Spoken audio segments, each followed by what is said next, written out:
disponibilité, la disposition que Boka évoquée. Mais vous avez Bazalina à service armé, Bazalina sécurité, Bazalina police. Mais le niveau de Bango, que font tous ces services? L'armée, l'État, police, armée, que font ces services? Parce que dans le village, il y a les représentants des territoires, les représentants des secteurs, les représentants des groupements. Où étaient tous ces services-là? Moi, je reste prudent. J'estime que ça doit être le jeu du pouvoir pour que le lendemain, on nous dise, mais vous-même, vous avez vu. Et nous ne pouvons rien faire, nous sommes en difficulté. Je vous remercie.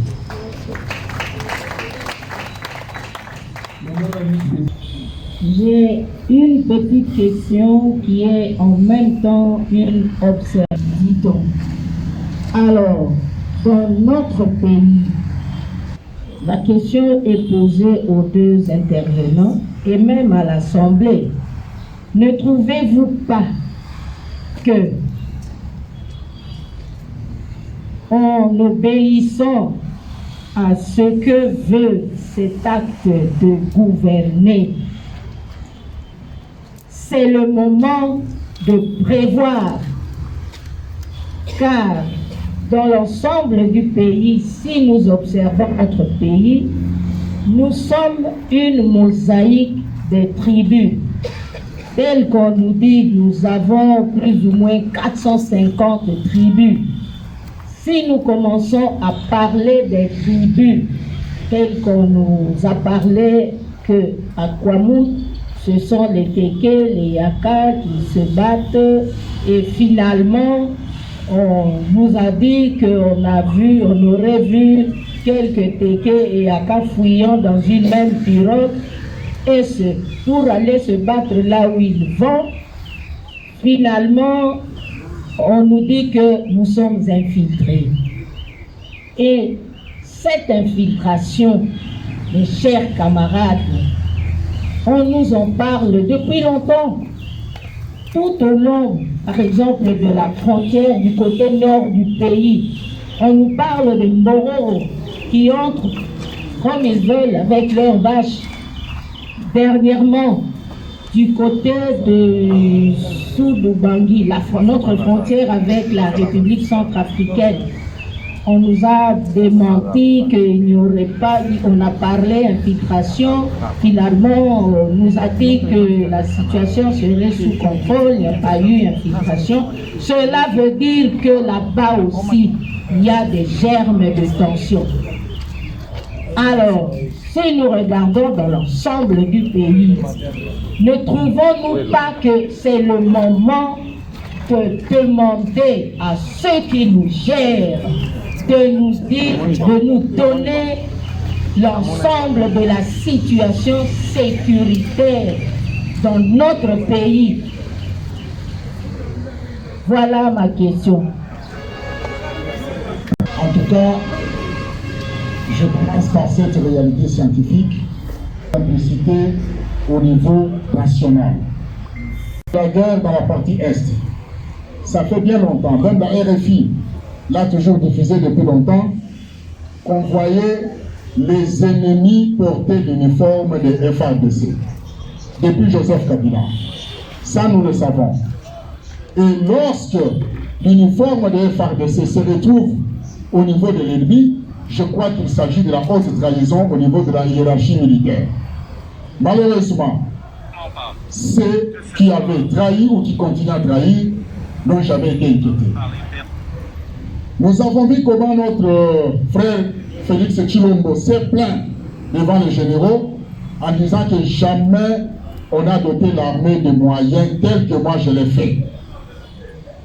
Nous avons entendu le président de l'Assemblée nationale, le vieux Mbosso, dire que bientôt il va dénoncer les honorables députés qui sont en connivence avec l'ennemi à l'Est. Mais ce sont des personnalités qui exercent des grandes fonctions dans ces pays.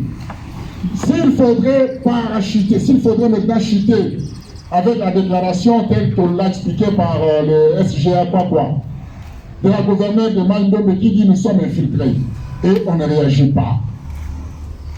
Rentrons dans la Constitution de la République. Le gouverneur est constitutionnellement parlant le représentant du chef de l'État dans notre Constitution. Donc, celui qui exerce les fonctions de gouverneur représente celui qui exerce les fonctions de chef de l'État en province. Comme pour dire que si la gouverneure peut le dire au cours d'une réunion, c'est que parallèlement, au niveau du service de sécurité, il y a déjà un rapport qui est transmis à M. Félix attestant que nous sommes infiltrés. Mais pourquoi, au regard de toutes ces informations, on ne sent pas la réaction? Aujourd'hui, nous étions partis autrefois de l'Est, maintenant nous sommes à l'Ouest. C'est dire qu'on a déjà pris le pays en otage. Avec Ouamout, l'accès est facile à Kinshasa. Entre-temps, de Ouamout, on peut facilement progresser vers l'ancien Kasaï occidental. Et avec cela, nous avons appris au maniement qu'il y a des groupes. Il y a deux groupes armés qui se sont battus, Malaïka et un autre que j'ignore, dans le territoire de Kabambare. Et je vous informe, pour avoir fait un peu longtemps au maniement, que c'est dans le territoire de Kabambare où se trouvent des réserves d'or pour la province du Maniema. Tandis que la cassitérite est retrouvée du côté de Kalima. Kabambare est situé, je crois, à 480 km de la ville de Kindu. Et à partir de Kabambare, on peut facilement rejoindre la province de Tanganyika à travers du côté de Kongolo. D'ailleurs, ceux qui habitent Kabambare, ils ne passent pas par Kindu pour arriver à Kabambare parce que c'est très loin. Ils descendent à Kongolo, à l'aéroport de Kongolo, et de là, ils accèdent facilement à Kabambare.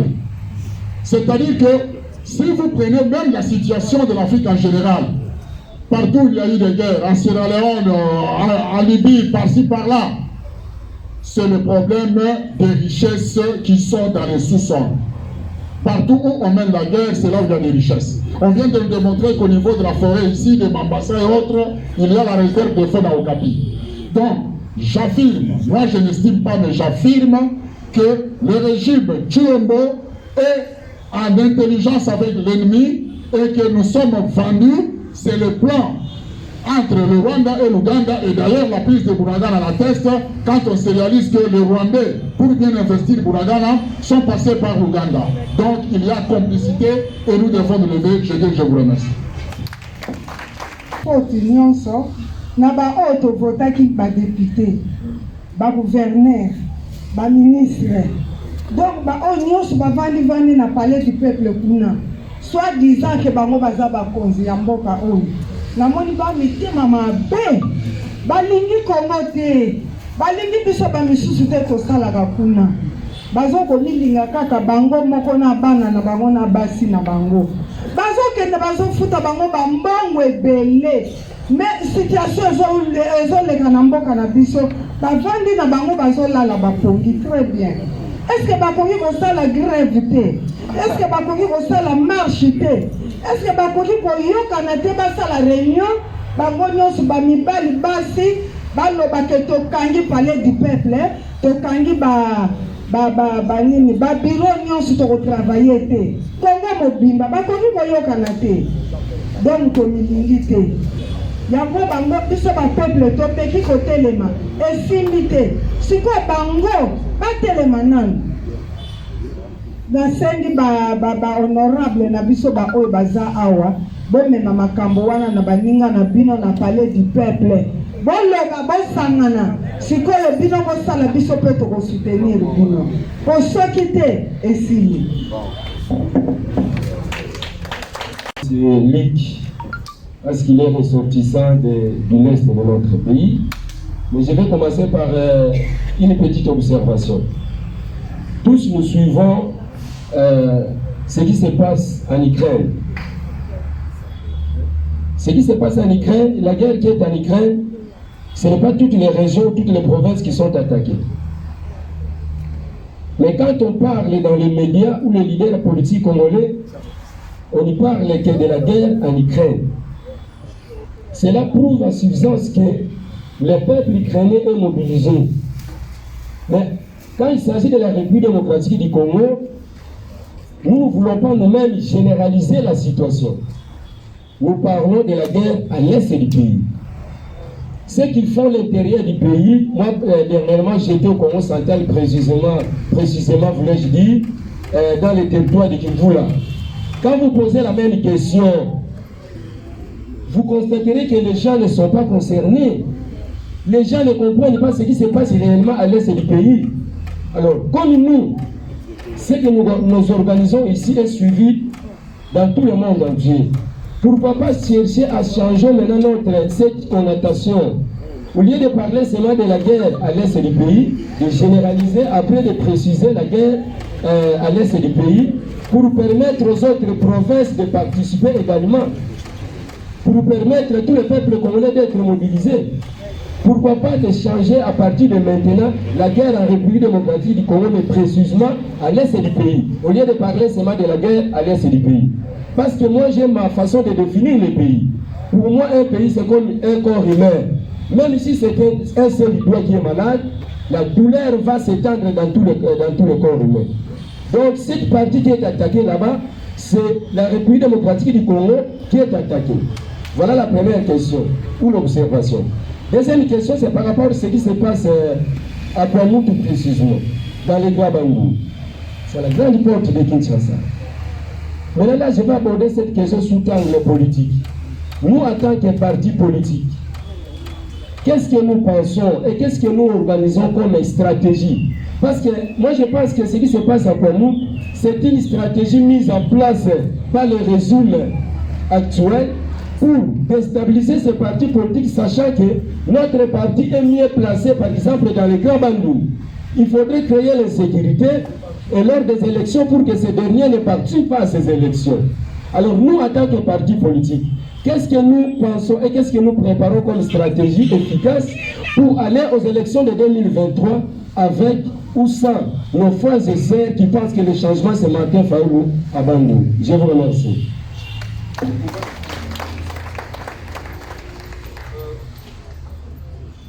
On va d'abord répondre à la première série de questions.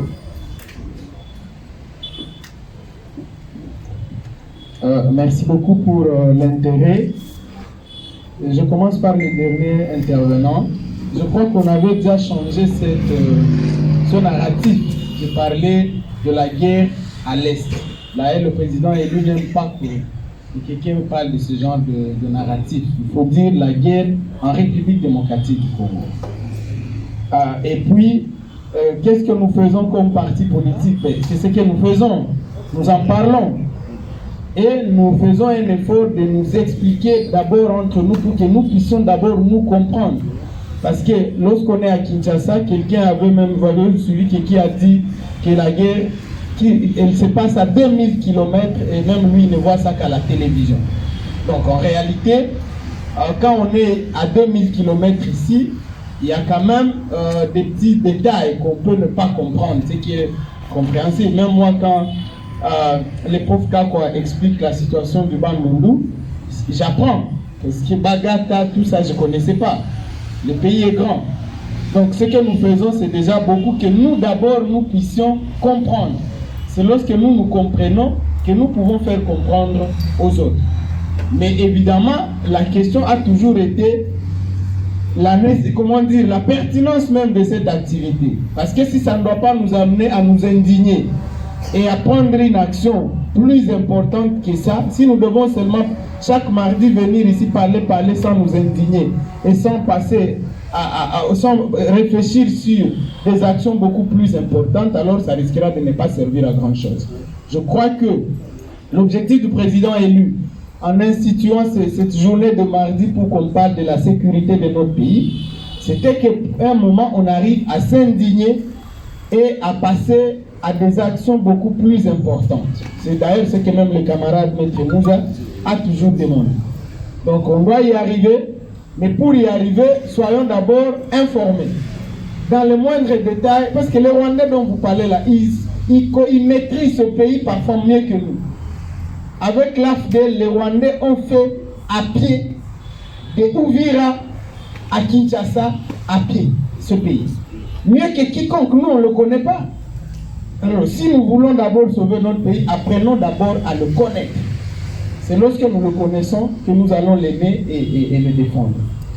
Alors, on m'a demandé, Madame la vice-présidente, est-ce que ce n'est pas le moment de demander à ce régime de nous donner des explications sur la situation générale du pays. Mais je vous ai rappelé ici que si vous prenez la Constitution, avant qu'une armée étrangère entre sur le sol de notre pays, ça devait faire l'objet d'un débat au Parlement. Rappelez-vous en 2009, lorsque Kabila fait entrer l'armée rwandaise, M. Kamere était président de l'Assemblée nationale. Il dit, moi je n'étais pas informé. Parce que justement, c'est ce que la Constitution veut. Quel est le jour où on a informé l'Assemblée nationale? Nous ne savons même pas. Aucun débat, rien. On est dans des futilités de débats là-bas, des histoires des discours aux Nations Unies pendant que le pays est agressé. Quelqu'un a parlé de l'Ukraine ici. Mais toutes les armées, nous les peuples congolais, on avait tous demandé que M. Tshilombo déclare la guerre au Rwanda. Est-ce qu'il l'a fait? Et les Congolais étaient mobilisés. Le jour où le M23 a refait surface, mais vous avez vu comment les Congolais étaient mobilisés de partout. Les gens étaient même prêts à aller à Goma et même quitter même Mbazangungu, Goma et aller faire la guerre. Les gens étaient mobilisés. Mais nous manquons de commandants en chef. Parce que une armée, si vous prenez une armée de lions, mais vous la faites commander par un mouton, cette armée-là ne peut pas gagner une guerre. Mais si vous prenez une armée de moutons, vous la faites commander par un lion, cette armée va gagner. Donc nous sommes en phase de ça où nous les Congolais, nous sommes prêts à nous battre pour notre pays, mais nous manquons de commandants en chef. Mais monsieur qui est là, vous ne savez même pas c'est quoi sa ligne par rapport à la... Il est dans tout, il bricole. Au état de siège, Bunagana est tombé sous état de siège. Au EAC, au Kenya, la négociation de Nairobi, Luanda, Macron. Mais monsieur, c'est quoi votre ligne? Dans l'entretemps, l'ambassadeur rwandais est ici. Notre ambassadeur est acquis. On est dans quoi d'abord? Aucune ligne politique. Donc voilà là où on est. On a en face un monsieur qui ne comprend rien. Et que ce pays-là très rusé, parce que ce pays-là de l'Est, c'est des pays très rusés. Vous avez vu avec le Kenya et l'Ouganda. Le fils de Museveni a écrit, je ne sais pas, un tweet offensant le Kenya, qu'il va marcher sur Nairobi. J'apprends je viens de lire tout à l'heure que le Kenya vient de déployer des militaires le long de la frontière avec l'Ouganda. Bien que l'Ouganda a démis le fils là gâté de Museveni. Donc c'est des pays très risés et qui prennent la question sécuritaire de leur pays très au sérieux. Mais chez nous, c'est pas ça. Donc, qu'est-ce que nous allons demander à ce gouvernement? Est-ce qu'il y a un gouvernement? Nous n'avons rien à demander à ces gens, nous devons seulement les dégager. Alors, la dernière question, c'est par rapport au tennis de FARDC qui se retrouve entre les mains des rebelles. L'autre fois, je vous ai dit que lorsque vous êtes en Ituri, au nord Kivu, vous ne savez pas faire la différence entre notre armée et les miliciens et les rebelles. Tous portent les mêmes tenues. Comment les rebelles ont parfois des nouvelles tenues? Les Codeco, moi j'ai vu des photos dernièrement où ils ont même des tenues de la GR, la garde républicaine. Comment ils les ont eu? Moi je ne sais pas. Qui est sanctionné pour ça? Personne. Mais les mêmes généraux, on est en train de les promettre ici. On les fait monter en grade, on les fait monter en fonction. Alors, comment les rebelles arrivent à trouver des armes? C'est de la même manière. Moi, je vous dis, le Codeco qui est en Ituri, par exemple, il n'y a aucun rapport alors, aucun rapport qui peut vous démontrer que les Codeco ont bénéficié d'un appui extérieur. Aucun. Tout ce qu'ils ont comme armes, ils les ont eu ici, entre les mains de nos propres militaires. Parce que l'Ituri, c'est l'or. Ils contrôlent les sites miniers. Ils se font de l'or et ils font des achats des armes et des munitions et des tenues avec des officiers de notre armée. Beaucoup ont été arrêtés, certains, mais le réseau est grand. C'est un réseau qui vient d'ici, qui gère la logistique de l'armée. Ce n'est pas là-bas. Les dépôts, les entrepôts des tenues, des armes, ce n'est pas à Bunia que c'est géré ici. Qu'est-ce qu'on fait? Rien. Donc voilà, et je finis par ça, c'est que les nouvelles nominations dans l'armée, ça n'a pas réglé la grande question. L'armée, c'est un corps. Et il y a deux éléments importants qu'il faut avoir pour avoir une armée. La discipline et l'unicité de commandement. Ça pose problème. Ce que Kabila a fait pour affaiblir notre armée, c'était ça. On a augmenté des niveaux de commandement. Si vous êtes à l'Est, à Goma, à Bounia, il y a un gouverneur militaire qu'on a fait venir, on dit il est commandant des opérations. Il y a un commandant zone opérationnelle, lieutenant général comme lui. Il y a un commandant région militaire. Il y a un commandant secteur opération. Tous des généraux. Mais ces généraux-là, ils commencent à se contredire. Chacun veut que ce soit lui que le président voit. Et dans cette compétition-là, ça affaiblit l'armée. Sous Mobutu, il n'y a jamais eu tout ça. Il y avait une brigade, il y a un général qui commande une brigade, un seul, c'est tout. Parce qu'il faut qu'il y ait l'unicité de commandement. Sinon, on n'a rien compris. Vous avez vu, il nomme un chef d'état-major général, 2 adjoints. Il nomme encore un sous-chef d'état-major. C'est quoi ces histoires? Donc, on est en train de multiplier les niveaux de commandement pour affaiblir l'armée. L'armée, c'est un corps. Il faut qu'il y ait un seul chef qui donne l'ordre. Mais quand il y en a beaucoup comme ça, ça se contredit et vous échouez. Voilà, merci. Ajouter quelques éléments de réponse. Le vrai problème, vous devez savoir, Kamouno Soto Saraka Otolobaka, Boye Bakota dans l'opposition. Nous disons, nous sommes ça signifie quoi? Tant que nous ne les reconnaissons pas, nous ne pouvons rien leur demander. Nous ne sommes pas élus. Qu'est-ce qui s'est passé? On leur a donné le pouvoir. Qui leur a donné le pouvoir? Ce sont ceux-là même qui sont en train d'agresser notre pays. Pourquoi ils leur ont donné le pouvoir? Pour qu'ils puissent jouer le jeu en faveur de ces agresseurs-là. Et vous attendez qu'ils puissent faire une autre partition. Bakosala je mususu te bobele kosala oyo bato bapesa bango bokonzi bazozela bango basala. C'est ça la logique. Oyo ezoleka wana ezali ba mascarade. Touti korelever awa complicité. C'est tout à fait normal que une intelligence puisse poser la question. Mais yo oza gouverneur, oza na ba commandement sur l'armée, police, ba service na wana, oza na mona kati ya ba province. Qu'est-ce qui fait que Pelé, on connaît le Belela, bino ba toza kuna boya. Mais bino liboso, qu'est-ce que vous faites? Ça signifie qu'il y a une complicité, un mouvement pour endormir le peuple. Pour endormir le peuple. Que devons-nous faire? On l'a dit évidemment, nous sommes en train de sensibiliser, de mobiliser. Mais lorsqu'on nous soucie à Motu, il y a que les gens, peut-être qu'ils nous critiquent parce qu'ils ignorent, ils ne comprennent pas.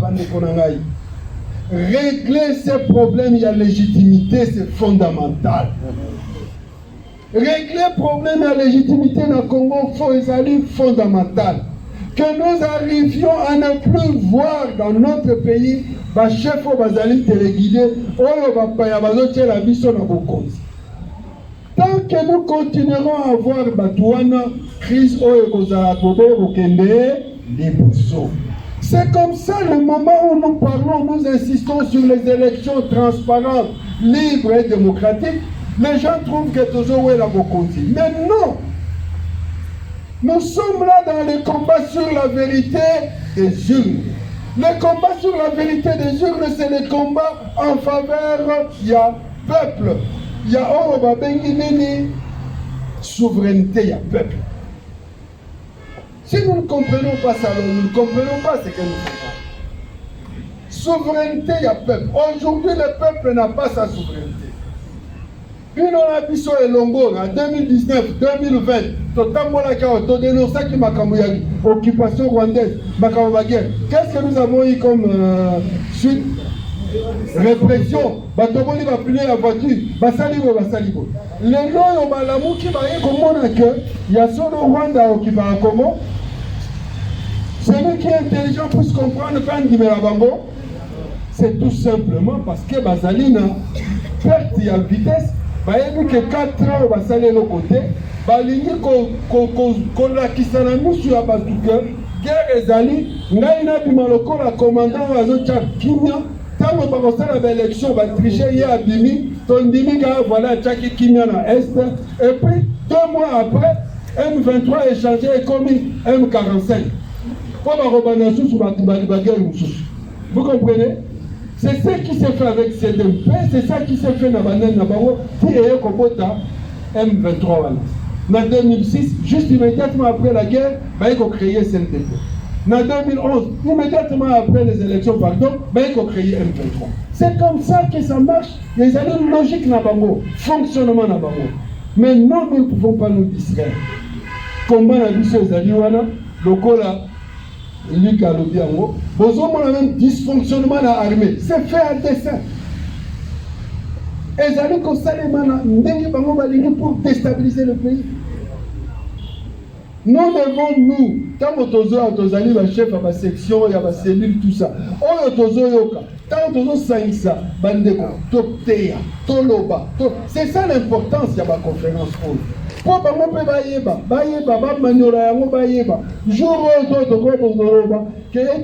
conférence on saura que les gens vont comprendre action et que vous allez porter par plusieurs personnes. Regardez le comportement du président ukrainien. Regardez le comportement de Chilombo qui dit que le pays est en guerre. Est-ce que vous comprenez au moment normal? Rien que cette attitude, ce comportement, il n'est pas dans la logique de la guerre, nous tous les accoumatés. C'est comme ça, quand en Ukraine, on est en train de... Parce que le gouvernement en lui-même est en guerre. Le gouvernement sait que la Russie est un ennemi à Bango. Mais ici, le gouvernement n'est pas en guerre. Il y a mon maman Nairobi que yo vota qui batouana. Vous ne pouvez rien attendre dans le Parlement où les gens vont tout simplement pour dire oui à Chilo. Et non, comment est-ce que les Kapunati? Hein, maman? Mais yoka pardon. Yoka maman. Tozali na estimé, tozali na camarade Mwanamboka Jean-Baptiste. Tous les jours, l'Assemblée a zolo ya makambwana. Tous les jours, na bagado papesi ennemi o ezali wa zolo kabali ba longola ye entre autres des apona makambwana. Chilo moye moko ayebi sinani oyo. Kodia Pwanga, citoyen Mboso. Que makambo oyo Jean-Marie Jean-Baptiste azo salanga na zo sepela na yango te. So bolingi ba yebisa bino ndo.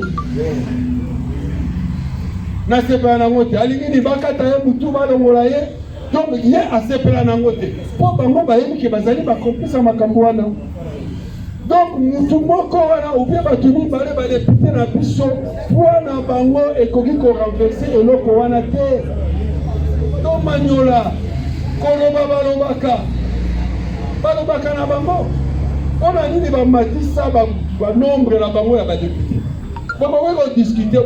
bodiscuter et puis bakosoumettre yango na vote ntango koleka na vote qui sont d'accord majorité na bango esi ya yo olobaki banini nyonso opesaki baargument nyonso opesa esali nini na mali ça ne signifie pas que bato balobaka te. Voilà. Donc, toyeba ligne na biso ezali wapi combat tozo mener dans le niveau nini batu nini o tozo kunga na bango nini ya peuple ezali côté nini et sengeli to sala nini poto ke négocier. Deuxième panel il y a ma question. Oui.